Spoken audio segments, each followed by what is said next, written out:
Welcome to the Great Detectives of Old Time Radio. From Boise, Idaho, this is your host, Adam Graham. If you have a comment, email it to me, box13@greatdetectives.net. Follow us on Twitter at Radio Detectives and become one of our friends on Facebook. Facebook.com/Radio Detectives. Today's program is brought to you in part by the financial support of our listeners. And I want to go ahead and remind you can support the show on an ongoing basis at patreon.greatdetectives.net for as little as $2 per month. And I want to thank Amanda. Amanda has become our latest Patreon supporter at the Shamus level of $4 or more per month. Thanks so much for your support, Amanda. And you can also become a one-time contributor at support.greatdetectives.net by using the Zelle app to send to box13@greatdetectives.net or by mail to Adam Graham, P.O. Box 15913, Boise, Idaho 83715. Now it's time for today's episode of Box 13. The original air date on this one is October the 24th, 1947, and this one is The Insurance Swindle Adventure.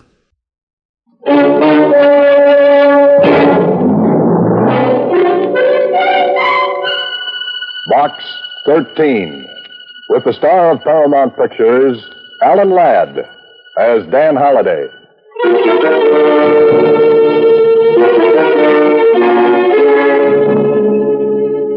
Box 13. Box 13. Box 13. Box 13.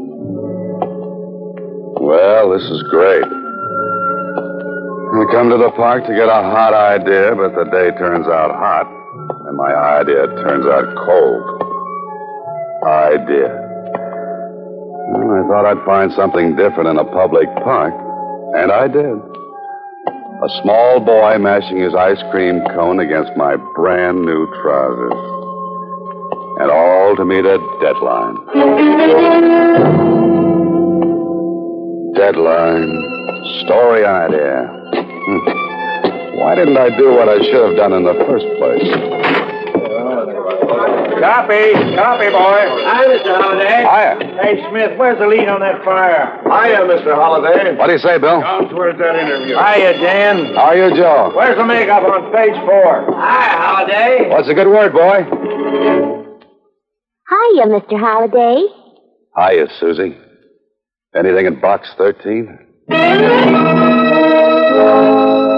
Box 13, starring Alan Ladd as Dan Holliday.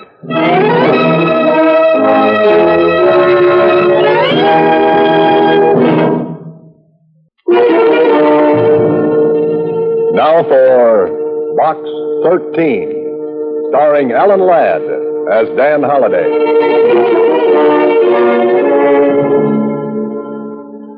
Go to the park and get a story idea about romance. Sure, why not? What do I come back with? Gravel in my socks, sand in my shoes, and a June bug in my hat band. Holliday, why didn't you pick a different profession like driving a coal truck? Mr. Holliday, What's that, Susie? I said there's a message in box 13 for you. Oh, thank you, Susie. Thanks so much. Don't mention it. Say, you got a faraway look in your eyes today. Yes, but only as far as the dry cleaners. Dry cleaners? Have you ever had a small boy wipe his ice cream cone off on your trousers? Oh, girls don't call them trousers. In our set, it's slacks. So it is, Susie. So it is. Well, see you later. Okay, if you say so. But I still don't like that look in your eyes. You look like you might get into trouble. You know what I think after spending the day in the park? What? Trouble will be a welcome relief.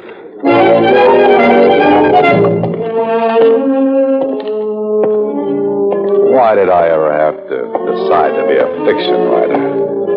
I could have stayed a newspaper reporter. I could have kept on writing those snappy obituary notices and worn a hat that turned up in front and shoes that did the same thing. Well, better see what's in this envelope.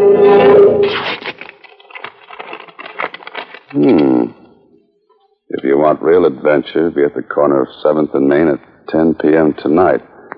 A black limousine will pick you up at that time. Do not try to engage the chauffeur in conversation. What's this? No signature. Oh, no signature.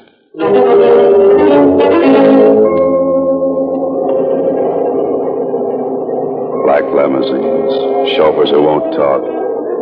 Meetings on street corners at 10 o'clock at night. Well, this should be interesting. Oh, there it is, a black limousine. And look at that chauffeur. This way, Mr. Holliday. Oh, thanks.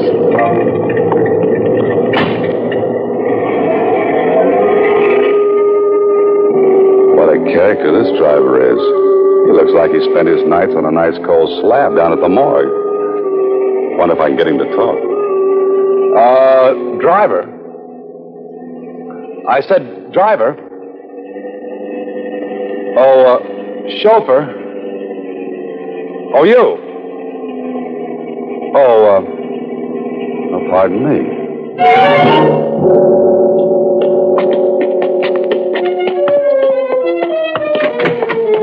Through there, Mr. Holliday. So you do talk. I was beginning to wonder about that. This way, Mr. Holliday. Who's that? It's only me, Mr. Holliday. That black suit, it makes you almost invisible, you know. Yes, I know. Follow me. You're curious about the way you were brought here. Did it frighten you? Maybe. Maybe not. This room, please. My office. Well, this is very cozy. Well, I'm glad you find it so. To eliminate a lot of questions, I'd like to say this. I know all about you. All?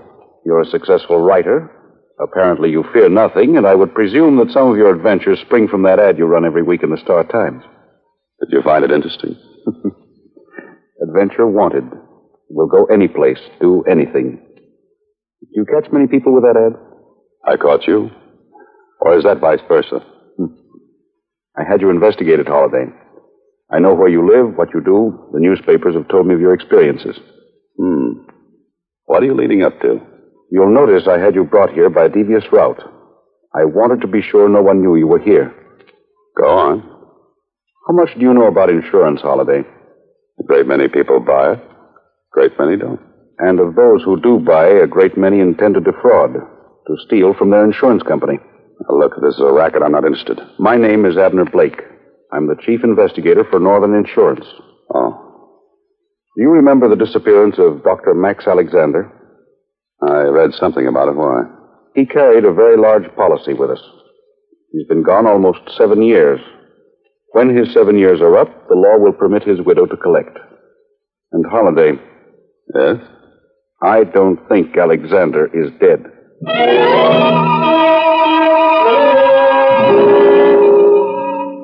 This man has the coldest, frostiest eyes of any professional man-trailer I've ever seen. And he's loaded with energy. Energy which I'll bet has helped him track down the people who tried to cheat his insurance company. Boy, I'm glad I'm on his side. If you'll think back, Dr. Alexander performed a very delicate brain surgery on a prominent man. The operation was not successful. I remember that. He was criticized in some circles for taking a chance. Immediately after the patient died, Alexander walked out of the operating room, the hospital, and so far as we've been able to prove, right out of this world. But I still feel that he's alive, somewhere. And you believe it's an insurance fraud? I'm sure it is. And I have a reputation, Holliday. No one has ever attempted to defraud Northern Insurance and has been successful. You, suspect Mrs. Alexander? Hardly. She's barely left her house in all these years. She receives no mail except from her daughter. Her daughter? She lives in New Mexico. What about your regular men? They've looked everywhere. They've come up with absolutely nothing. Police? Same thing. And you're afraid you'll have to pay off? No. Not if I have a smart man, a resourceful one, a man who can be as relentless as I am. And I think that man is you.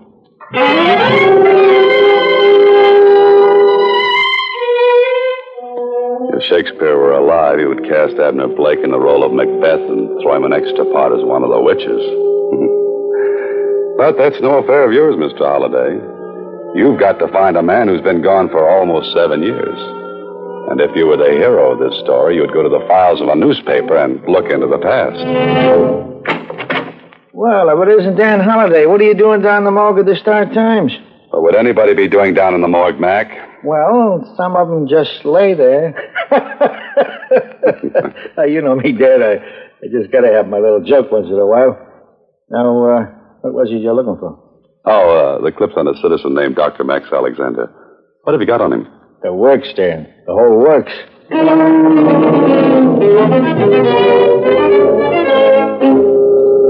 Prominent man dies following delicate operation. Doctor criticized for taking chance. Dr. Alexander walks out of operating room and disappears. Grief-stricken wife employs private investigators when police fail to find Dr. Alexander. Dr. Alexander given up for dead.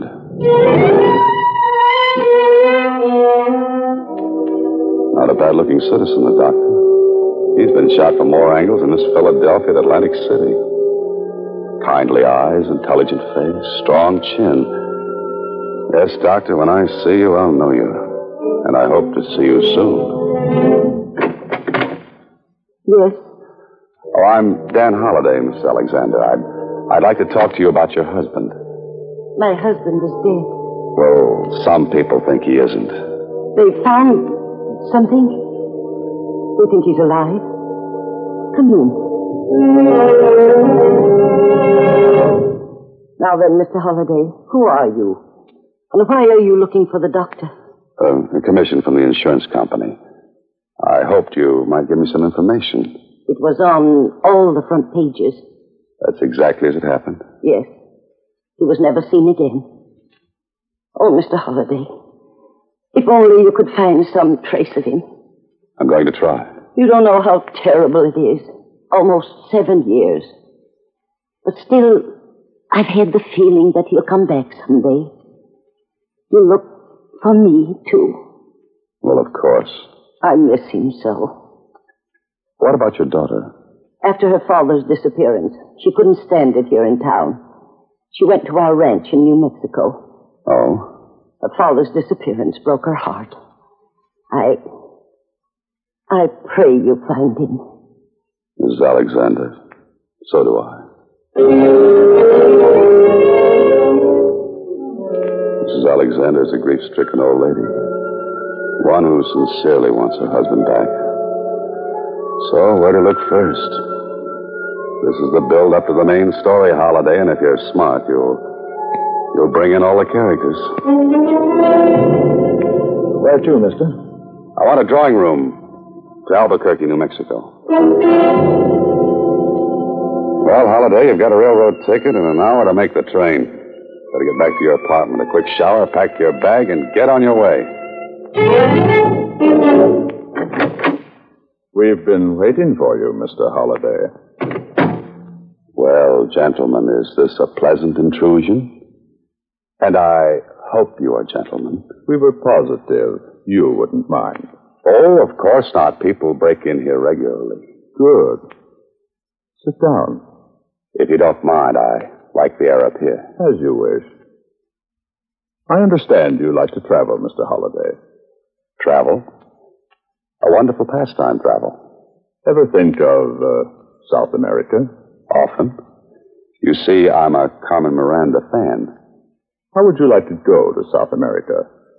For me, all expenses paid. For as long as you want to stay. What would I have to do? Just forget a few things. Like New Mexico? Particularly New Mexico.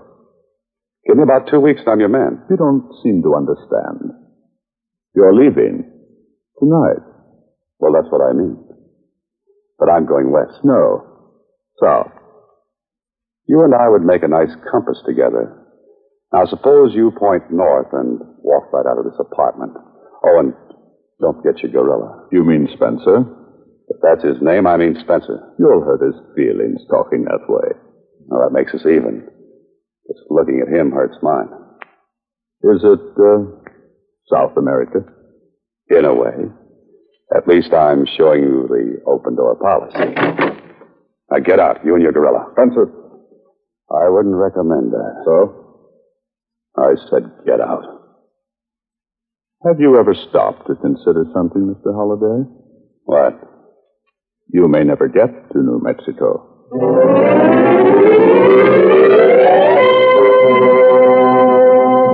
You are listening to Box 13, starring Alan Ladd as Dan Holliday.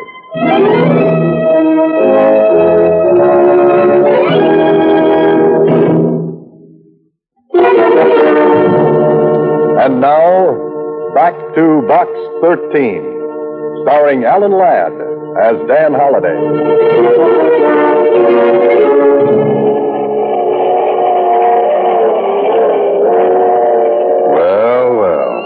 Now you've got all the ingredients for a story.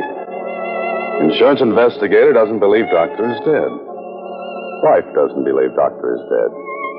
Two men try to stop Ryder from making further investigation. All right, Holliday. Write the rest of the plot. Or maybe you'd better hit the sack.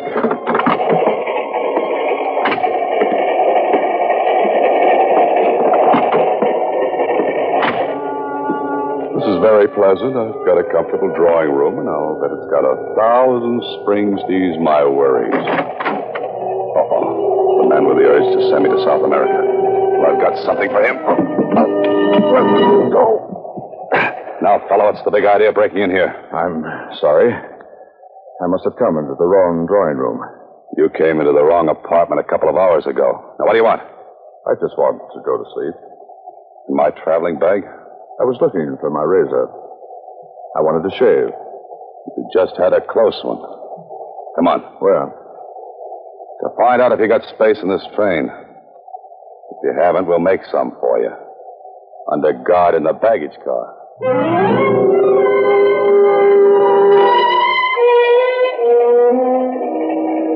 This is fine. I couldn't prove a thing.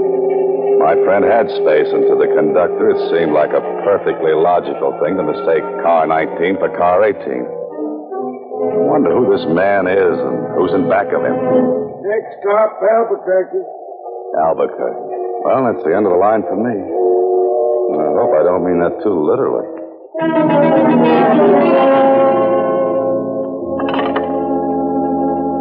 Long distance? I want to speak to Captain Alexander at the Barcross Bar Ranch just outside of Valmont. Yes.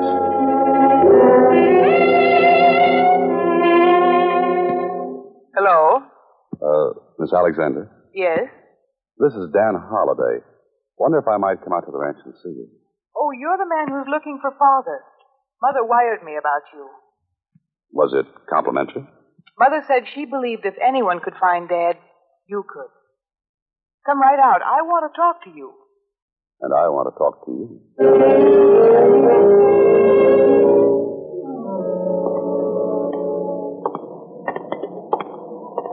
Cab, mister? Yeah, ever hear of Valmont? Sure did. Know where it is? Sure do. Very far? Sure is. Can you take me there? Sure can. You got enough money to pay for the trip? Sure have. Let's go, then. Sure thing.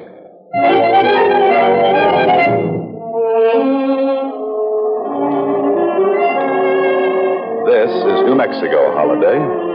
Breathe deeply and treat your lungs to a shot of straight ozone. 20 miles to Valmont, and all you've seen on the whole trip is 4 buzzards, 3 in the air, and the 1 driving. And if he's a cab driver, I'm a flying disc. Car behind. Yeah, so I hear. Wants me to pull over. Don't do it. Know them fellas? One of them is Spencer. Friend of yours?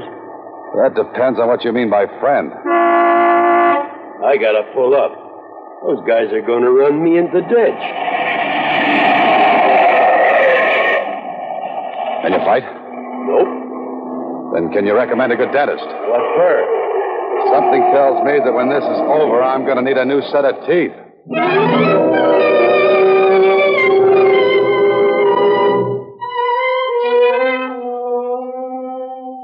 You feel better, young man? Yeah, thanks. What happened after those two fellows jumped me? Who are you? My name is Moran. I'm the caretaker up at the Bar Crossbar Ranch. I was coming down this way when you were forced off the road. Oh, what happened to the driver? Last I saw of him, he was just a cloud of dust. I remember now. I got out of the car. He drove away. Those two fellows started to beat you up good. When they saw me coming, they ran off, too. You had a mighty close call, young man. I had 3 of them. After this, my luck runs out. Somebody after you? And vice versa. Say, how far is the ranch? Half a mile up the road. Better take it easy. Come on, I've got to get to the ranch. Feel you can make it? My friend, I've got to make it.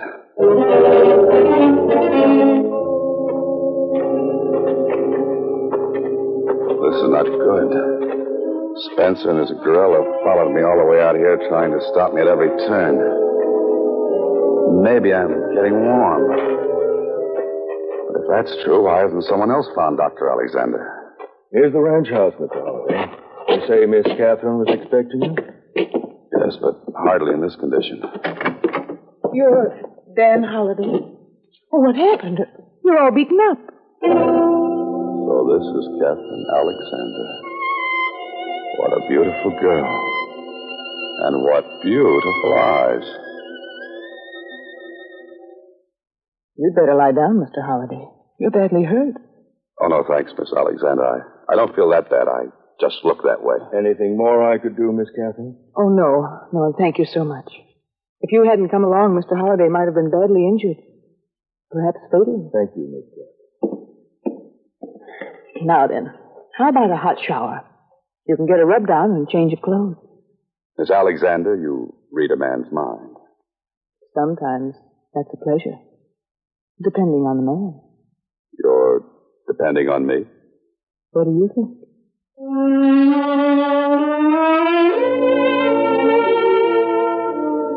Well, this is more like it.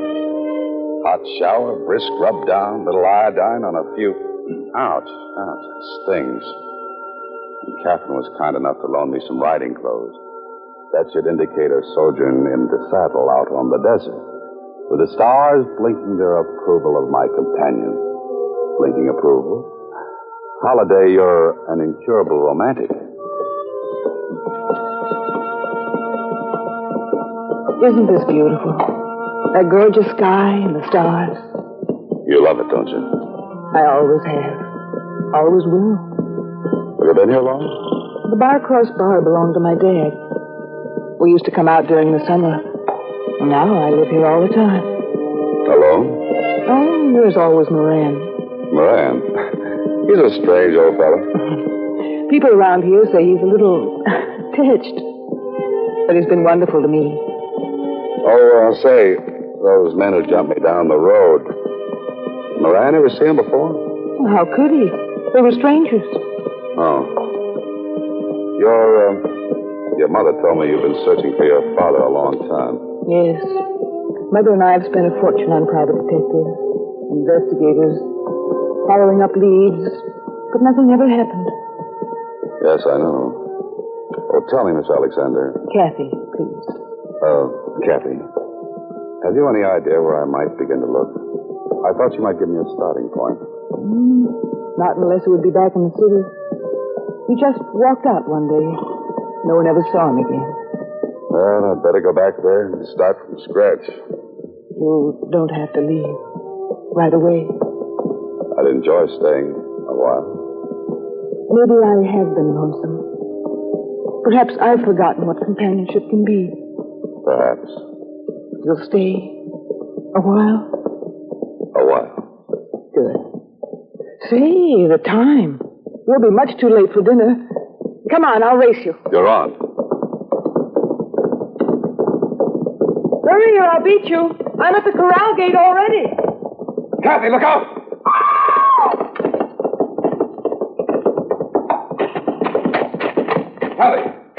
Kathy. Mr. Holliday, what happened? You were racing. The horse stumbled over that lower bar and threw her. Look at that gash in her head. She's unconscious. I hope she isn't seriously hurt. Don't stand there, man. Get in the house. Call a doctor. Yes, doctor. Doctor. Hurry, will you? Of course. Get into the medicin cabinet in the house. I need some bandages. She may be suffering from multiple contusions. Multiple contusion? Or even a compound skull fracture. Hurry, will you? Compound skull fracture? All right, I know if you can find it. Hurry, I said. There isn't much time. Okay. Dr. Alexander.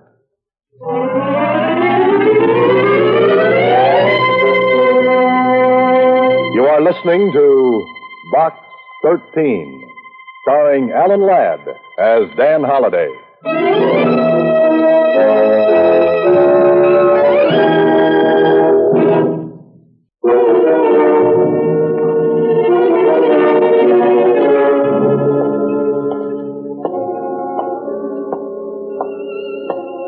Well, now I'm back in the city again. Walking up the street towards that same grim gray house where I first met Abner Blake. Up the steps, Holiday, and write the final chapter. That was a nice job, Holiday. I was nice about it. What do you mean? You didn't see the look in Dr. Alexander's eyes when he recovered his mind. And that lovely, lovely girl being mixed up in a deal like this. If you feel sorry for her, you're making a big mistake. Yes, I know. She was following him the day he walked out into the country. She'd almost caught up with him when a hit-and-run driver knocked him down. That's when she got the idea for the disappearance act. Why not? The doctor's face had been so damaged no one would ever recognize him. And he'd lost his memory to top it off. We've got the daughter and the mother in custody. Just think, if she hadn't have fallen off that horse, I might never have been able to prove that Dr. Alexander was alive. I know. Hiding him on his own ranch was the daughter's idea, too. Why not? No one would pay attention to an old man puttering around the place. I've got a story, and I don't like it. Mother and daughter hide amnesia victim to collect insurance. Well, excuse me. Blake speaking. Yes, he's here. For you, Holiday. Oh, thanks. Hello. Mr. Holliday, this is Susie. Oh, yes, Susie. There's a message for you in box 13. Shall I read it to you? Now, Susie, you know you're not supposed to open my mail. But this is already open. It's a postcard. Oh. Is it interesting? I think it is. All right, come on. Tell me what it says. It says, rental for box 13, $15. Oh, fine. Goodbye, Susie. Next week, same time, Alan Ladd stars as Dan Holliday in Box 13.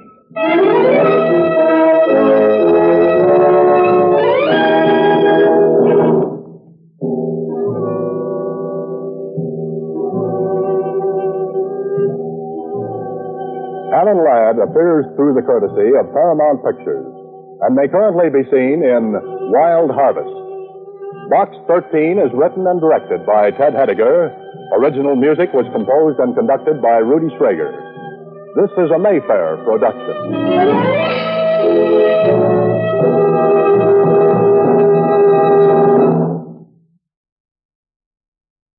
Welcome back.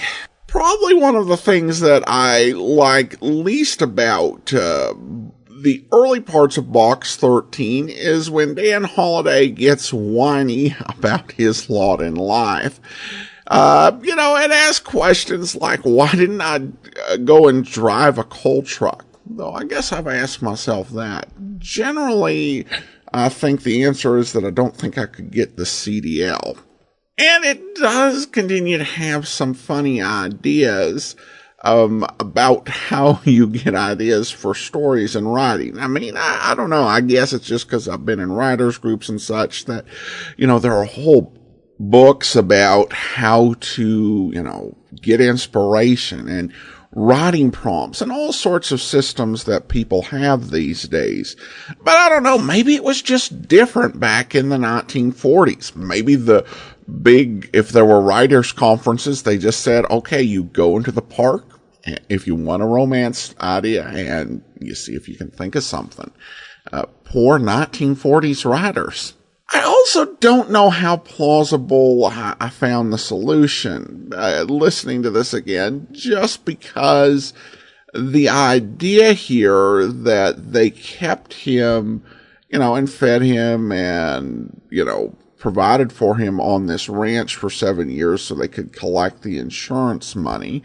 And then you have the problem of hiring thugs. I've never tried to hire a thug myself, but it does seem like it'd be a pretty expensive proposition. So I'm not certain about the logic of the solution, but other than that, it's a pretty fun adventure. All right, well, I want to go ahead and wrap this up by thanking our Patreon support of the day. And thanks so much to Chad. Chad has been one of our Patreon supporters since September 2017, currently supporting us at the rookie level of $2 or more per month. Thanks so much for your support, Chad. And that's all for now. Join us back here tomorrow for Let George Do It. Next Monday, another episode of Box 13. In the meantime, send your comments to box13@greatdetectives.net. Follow us on Twitter at Radio Detectives and become one of our friends on Facebook, facebook.com/Radio Detectives. From Boise, Idaho, this is your host, Adam Graham, signing off.